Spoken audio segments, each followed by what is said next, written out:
नमस्कार, जय जोहार। का हाल है के लिए मैं पहुंचा हुआ हूँ बिलासपुर और बिलासपुर के अलग अलग जगहों से अलग अलग मुद्दों पर मैं बातचीत कर रहा हूँ।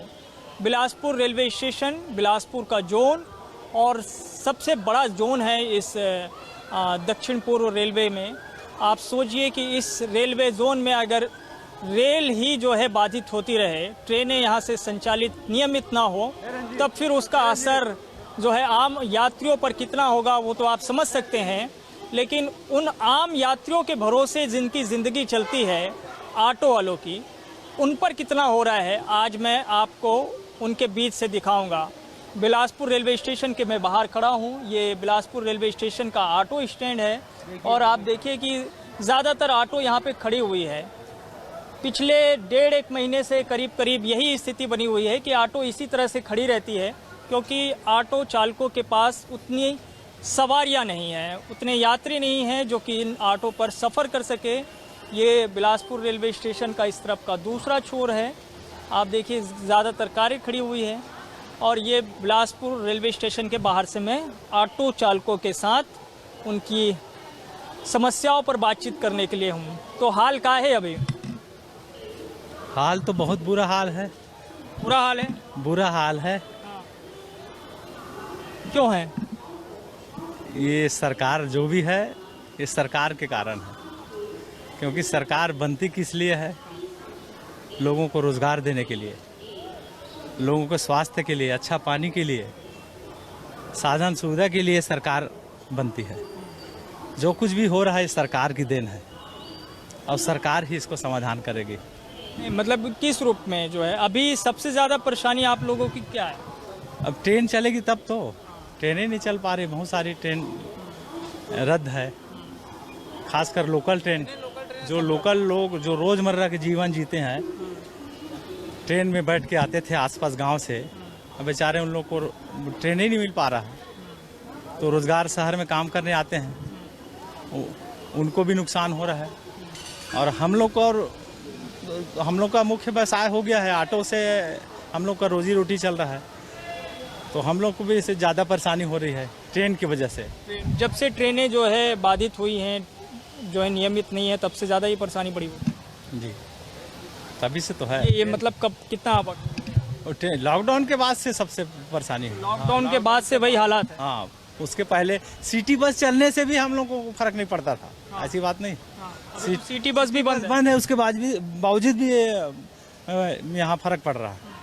एक मुश्किल से 2 ट्रिप दिन भर में पड़ती है। अभी हम लोग बोहनी नहीं हुआ, 9 साढ़े 8 बजे से पहुँचे हैं इधर। सुबह 8:30 से दोपहर तक मार पाए हैं। और अभी फिलहाल कोई 2 दिन भर में 2 ट्रिप। दिन भर में कितना कमा लेते? रात तक 10 बजे तक। कितना कमा लेते? उसमें अब 2-3 ट्रिप में हम लोग, अब लोकल वापसी में कुछ सवारी मिलती नहीं। 2-3 ट्रिप में हम लोग 500, मुश्किल से 600, बहुत ज़्यादा तो 200 के तो पेट्रोल जल जाती है। अब 300 रुपये बचता है, तो 300 में क्या होगा आज के समय में? महंगाई तो बहुत ज़्यादा है। बहुत महंगाई है। तो अब जो भी है ये सरकार है। सरकार बताओ, करोड़ों लोगों को नौकरी दूंगा बोली थी सरकार। छत्तीसगढ़ के कोयला दूसरे प्रदेश में जा रही है, दोहन कर रही है सरकार, और जाके वहाँ अपना बिजली की समस्या, सारा समस्या, अभी तक मूलभूत सुविधा नहीं मिल पाई है। जैसे जिस तरीके से सुविधा मिलना चाहिए, आज़ादी के इतने वर्ष बाद भी हम लोग को मूलभूत सुविधा नहीं मिली है। ये पूरा दारोमदार सरकार है, सरकार जिम्मेदारी है सरकार का। हम लोग खुद जो वोट की ताकत को नहीं समझ पाते, अब वोट दे देते हैं बिना सोचे समझे और सरकार बन जाती है। 2 साल 4 साल 10 महीने तक सरकार मनमौजी को जोंक की तरह चूसती है जनता को। अब मात्र 2 महीना ना जनता को खाने पीने के दे देती है। जनता कोई मतलब नहीं, कमाएंगे खाएंगे, उसको पता नहीं है वोट कैसे डालना है, किसको देना है, होश नहीं है। इसलिए ये समस्या है। नहीं तो सरकार जो जिसकी पेट में कोई लात मार रहा हो, जिसकी मान सम्मान में ठेस पहुंचा रहा हो, तो वो एक ही ताकत है उसको वोट से मारने का। अरे आप बताइए कितने समय से ऑटो चला रही है? मेरे को करीब हो गया ऑटो चलाते 8-9 साल से। सबसे फर्स्ट स्टार्ट। क्या बदला इन 9 सालों में? कुछ नहीं बदला, सब वैसे के वैसे है। लेकिन नान भाई के आने के बाद बहुत कुछ सुधर गया। ऑटो संघ में पहले जो छिछड़ाई होता था, एक ऑटो वाला गाड़ी भी नहीं चला रहा, बाइक में आके वहाँ 4 नंबर 1 नंबर 3 नंबर से सवारी पकड़ के सिर्फ बेचना काम करते थे, खुद तो जाते नहीं थे। इधर से लेके जा रहे हैं तो रोना कम बेच दे रहे हैं। इसमें सुधार हुआ, बहुत कुछ सुधार हुआ, लेकिन और अभी जो ट्रेनें बाधित हुई हैं उससे क्या फ़र्क पड़ा है? बस क्या है, कुछ नहीं। अभी तो एक नंबर प्लेटफॉर्म बंद था, इधर उधर से सवारी पकड़ते थे, उसमें भी परेशानी थी। अब चालू भी हो गई तो भी कोई फायदा नहीं। दिन भर में 1 ट्रिप 2 ट्रिप पड़ रहा है, उससे ज़्यादा का ट्रिप पड़ता ही नहीं है। और लॉकडाउन के दौरान फिर जो स्थिति बनी, कभी बहुत ज़्यादा ऑटो का काम तो छूट गया। सब बंद था, बहुत परेशानी से हम लोग निकले हैं लॉकडाउन के समय भी। और कहा जाए तो कितने लोग ऑटो वाले तो बंद ही कर दिए गाड़ी चलाना, और ले दे के हम लोग जैसे तैसे अपना रोजी मजदूरी करके अभी तक का ठीक ठाक है। और अभी फिलहाल जब से ये ट्रेनें 1.5 महीने से वापस फिर से जो बंद हो गई हैं उसमें बंद हो गई, परेशानी तो बहुत भी है, लेकिन क्या बोलोगे, किसी को तो हम तो बोल नहीं सकते, क्योंकि हम एक ऑटो ड्राइवर है। किसी को थोड़ी जाके बोलेंगे कि आप लोग ट्रेन क्यों बंद की, अब तो उनके ऊपर है वो क्या करना है, क्या नहीं करना। और खैर हम लोग बोलेंगे भी तो हमको चमका देते हैं, क्योंकि हम लोग नीचे लोग के हैं। आप लोगों से मिलने के लिए आए हैं कोई जनप्रतिनिधि कोई वगैरह? नहीं आया, कोई नहीं आया। ऑटो वाले का परेशानी कोई समझता ही नहीं। सवारी भी आते हैं, अब मान ऑटो लो वालों को सब परेशानी समझते हैं। ऑटो वाले सब परेशानी समझते हैं। सवारी भी आता है, अब 100-150 रुपए अभी पेट्रोल का लीटर बढ़ा था 112 रुपए। 50 रुपए सवारी हम लोग लेते हैं नया बस स्टैंड का, तो उसको 50 बोलते तो लोग बोलते 20 रुपए सवारी देंगे, तो कहाँ से बनेगा? बुजुर्ग ऑटो वाले हमारे कितने साल से हैं आप ऑटो में? 30 साल हो गए चला से। तो 30 साल में क्या कुछ देखा आपने इस बिलासपुर शहर में? कितना परिवर्तन आया है ऑटो वालों की जिंदगी में? ऑटो वाले की ज़िंदगी में तो कोई परिवर्तन नहीं आया भैया।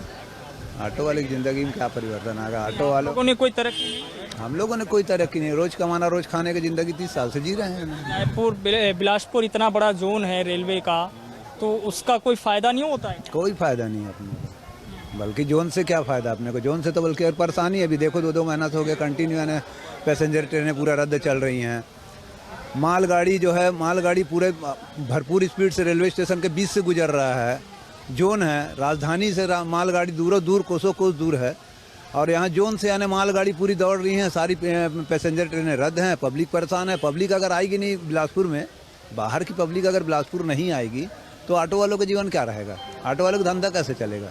बाहर के पब्लिक आते हैं, आना जाना डेली रोजमर्रा का अपना दिनचर्या का लेन देन करते हैं, उससे हम लोग का क्या रोलिंग बना रहता है? आप लोग के बच्चों का क्या भविष्य? हम लोग का बच्चे क्या भी है, अब रोज कमा रहे हैं रोज खा रहे हैं, तो जैसा अब वैसा है कि यानी जैसे हम कमा रहे हैं खिला रहे हैं, वैसे हमारे बाल बच्चे पल रहे हैं। और बच्चों की ज़िंदगी क्या रहेगा? अगर मान लो हम लोग के हाथ में अगर कोई सही तरीके से सरकार का कोई ऐसा योजना रहता, तो योजना का फ़ायदा मिलता, तो हम लोग यानी कुछ बाल बच्चे हमारे तरक्की करते हैं। वैसा है, सरकार का कोई सही योजना का हम लोग तक फ़ायदा आता ही नहीं है, तो बाल बच्चे जैसा हम लोग खिला पिला रहे हैं वैसे बाल बच्चे हमारे बढ़ रहे हैं, पढ़ रहे हैं। नहीं, जो सरकार की जो योजनाएं हैं, जो बाकी चीज़ों जो चलती है गरीब लोगों के लिए, अब जैसे बहुत सारे जो है अस्पताल स्कूल वगैरह, तो उसमें आप लोगों के लिए क्या कुछ ऑटो संघ वालों के लिए कोई रेलवे प्रशासन से कोई? रेलवे प्रशासन से कोई मदद नहीं है। रेलवे प्रशासन से बल्कि यानी ऑटो वाले परेशान हैं, कारण कि 2-2 महीना हो गया ट्रेनें रद्द हैं। पब्लिक बाहर से आएगी नहीं बिलासपुर, तो फिर बिलासपुर वाले ही केवल यानी बाहर थोड़ी जाते रहेंगे। तो ये ट्रेनें जितना रद्द है उससे तो हम ऑटो वाले खासकर यानी ऑटो वाले परेशान हैं। तो मैं आपको दिखा रहा हूँ बिलासपुर रेलवे स्टेशन से क्या है ऑटो संघ वालों का हाल, ऑटो चालकों का हाल। अच्छा ये बताइए, आप कब से हैं यहाँ पे बिलासपुर में, कब से चला रहे हैं ऑटो? मैं सर बिलासपुर में सन 2014 से ऑटो लिया हूँ, खुद की ऑटो है और चला। खुद का है आपका? हाँ, मतलब फाइनेंस करवाया था, बैंक फाइनेंस था, कर्ज पे लिया था, जो सरकारी योजना के अंतर्गत जो होता है स्वर्ण जयंती रोजगार योजना के तहत मैं निकाला था ऑटो। वो इंस्टॉलमेंट था, उसके हिसाब से 5 साल का किस्त था। शासन से मुझे छूट भी मिला था उससे। मैं शासन का बहुत बहुत धन्यवाद देता हूँ इस योजना के अंतर्गत पे, जिन्होंने मुझे सब्सिडी के तौर पे 35,000 रुपये मिला था। और ऑटो का सर अभी बोलेंगे तो जैसे महामारी, कोरोना महामारी से पूरा देश जैसे जूझ रहा था, उस हिसाब से ऑटो वाले के ऊपर जो मुसीबतें आई, मतलब कई हमारे ऑटो वाले भाई सुबह खा रहे हैं तो शाम का पता नहीं था। और इंसानियत यहाँ पर ही दिखी हमको कि मानवता के तौर पे पब्लिक सामने आई। जो कुछ संपन्न लोग हैं वो लोग मदद किए, जो संपन्न लोग हैं वो मदद किए।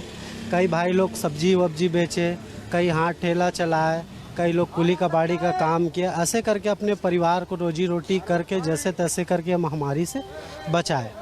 अब जिस हिसाब से अभी दौर चल रहा है, अभी देख रहे हैं आप कि रेलवे से लोकल गाड़ी सारी रद्द है।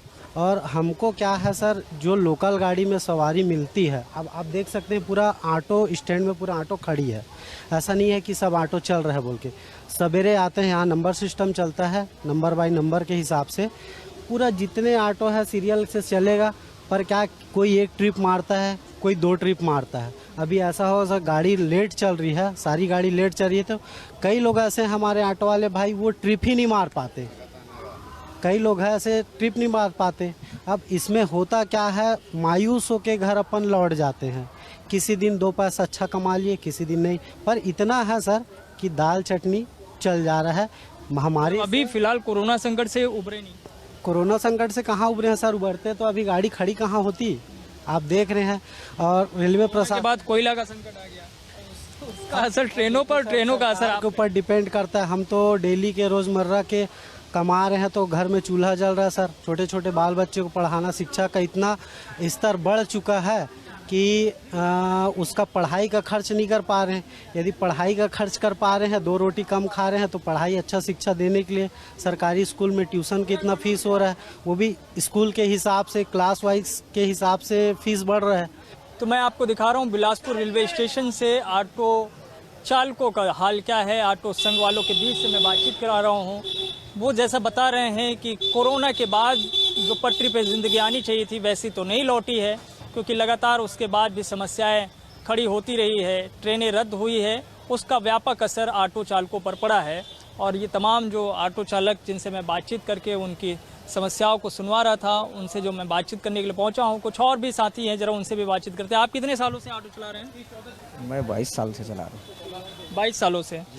तो इन 22 सालों में जो है आपने क्या कुछ बदलते हुए देखा है? बहुत कुछ बदलते देखा है। आपके जीवन में क्या परिवर्तन आया? परिवर्तन आया, जो अच्छी खासी स्थिति नहीं थी, वो स्थिति अच्छी हो गई है। हाँ। पहले की अपेक्षा कुछ जो है बदला है, महंगाई भी बढ़ी है, लोग ऑटो में चलना पसंद कर रहे हैं? पसंद कर रहे हैं। ऑटो में जा रहे हैं, आराम से जा रहे हैं, आ रहे हैं। सामान वामान छूटती उनकी वापस होती है सामान वामान। और अभी जब ट्रेनें रद्द हुई हैं तो उसका क्या असर है? उसमें भी थोड़ा अब कुछ तो फर्क पड़ता ही है उसमें। हाँ, उसका असर पड़ा है, पड़ता ही है। अब एक साल में 20-20 ट्रेन अगर रद्द हो जाती है तो फर्क तो पड़ेगा ही हमें। और कोविड का क्या असर रहा? कोविड का असर तो आप लोगों के ऊपर वो तो रहा है। 2 साल तक के हर कोई झेले हुए है। ऑटो वाले भी झेले, ऑटो वाले तो बहुत झेले, काहे कि पूरा व्यवसाय ही बंद हो गया हर किसी का। तो ये एक चीज़ मैं भी ये कुछ ऑटो के बारे में बता रहे थे, जो ऑटो यहाँ पे खड़ी रहती है काफ़ी दिनों से खड़ी हुई, ये क्यों है? ये क्या है, जैसे गलती करते हैं तो ये गाड़ी इनकी खड़ी होती है। हाँ, पनिशमेंट मिलती है उनको। अच्छा जी, अगर किसी की कोई शिकायत आ गई किसी ऑटो चालकों की तो उसकी फिर उसकी गाड़ी खड़ी होती है। हाँ। और अब ये बताइए कि आगे आप लोग किस रूप में देख रहे हैं? ट्रेनें तो अभी रद्द है, तो क्या देख रहे हैं, क्या परिवर्तन होगा? कभी कोई लोग आते हैं आप लोग से पूछने के लिए, अभी जैसे लगातार प्रदर्शन भी चला यात्रियों की गाड़ी को लेकर के, तो आप लोगों के हित में कोई आवाज़ उठाने वाले आते हैं जनप्रतिनिधि? हमारे अध्यक्ष साहब हैं। और कोई जनप्रतिनिधि? कभी कोई कोविड के दौरान किसी की मदद आई? कोविड के दौरान किसी की मदद नहीं है, हमारे अध्यक्ष छोड़ के। आप लोगों ने कोई मांग रखी है जो है प्रशासन के पास, इस शासन के पास? ये मांग रखे थे। अब ऐसा मांग है कि प्रशासन भी हमको वैसे सपोर्ट कर रहे हैं, वैसे शासन भी सपोर्ट कर रहे हैं। अब जो जैसा चल रहा है आपके नज़र के सामने है। व्यवस्थाएं कितनी जो है बेहतर हुई है यहाँ पे? 99% अच्छी है अभी ये मेरे अध्यक्ष बनने के बाद। और जो भी चल रहा है अच्छे ही चल रहे हैं और अच्छे ही चलेगा मेरे हिसाब से। अच्छा, ये आप रजिस्टर लेकर फिर चल रहे हैं, इसका क्या मतलब है? ये सीरियल चलता है ऑटो, इसमें नंबर लिखते हैं अपन और सीरियल कटवाते हैं अपन। जी, तो बिना वो नंबर के जो है कोई भी ऑटो नहीं जा सकती है। ये पूरा एक व्यवस्था आप लोगों ने बना ली है, जी, उसी के अनुसार ही चलना है। जी। अभी जब ट्रेनें रद्द हुई है तो उसका कितना असर देख रहे हैं? ट्रेन जो सब कैंसिल हुई है ना, तो बहुत कम अभी सवारी वारी उतर रहे हैं, पैसेंजर आ नहीं रहे हैं, थोड़ा दिक्कत हो रहा है ऑटो वाले को। बाकी तब पर ठीक रोजी रोटी थोड़ा बन जा रहे हैं। जी। तो कुल मिला के ये मसला ये है, चाहे रायपुर हो या बिलासपुर हो, उन सभी जगहों पे जहाँ पे ट्रेनें जो है संचालित होती है, जहाँ पे ऑटो चालकों की संख्या अच्छी खासी है और जिनकी ज़िंदगी केवल ऑटो के भरोसे ही चलती है, उनके जीवन में फ़िलहाल कोविड के बाद हो और कोविड के बाद अब जब कोयला का संकट आया और उस संकट के बीच में जब ट्रेनें रद्द हुई तो उसका असर आम यात्रियों के साथ साथ ऑटो चालकों पर भी उतना ही पड़ा है जितना कि आम यात्री अपने बारे में सोच रहे हैं। सवाल ये उठ रहा है कि इनकी ज़िंदगी जिन पर कि ये बात हमेशा उठती है कि ऑटो चालक अपने मन के करते हैं, मनमानी करते हैं, लेकिन असल बात कुछ और है जो उनके बीच आकर ही समझा जा सकता है। कुल मिलाकर बात इतनी है कि हाल सब जगह बेहाल है। का हाल है में आज के लिए इतना ही। बाकी खबरों के लिए आप देखते रहिए News 24 मध्य प्रदेश छत्तीसगढ़। धन्यवाद।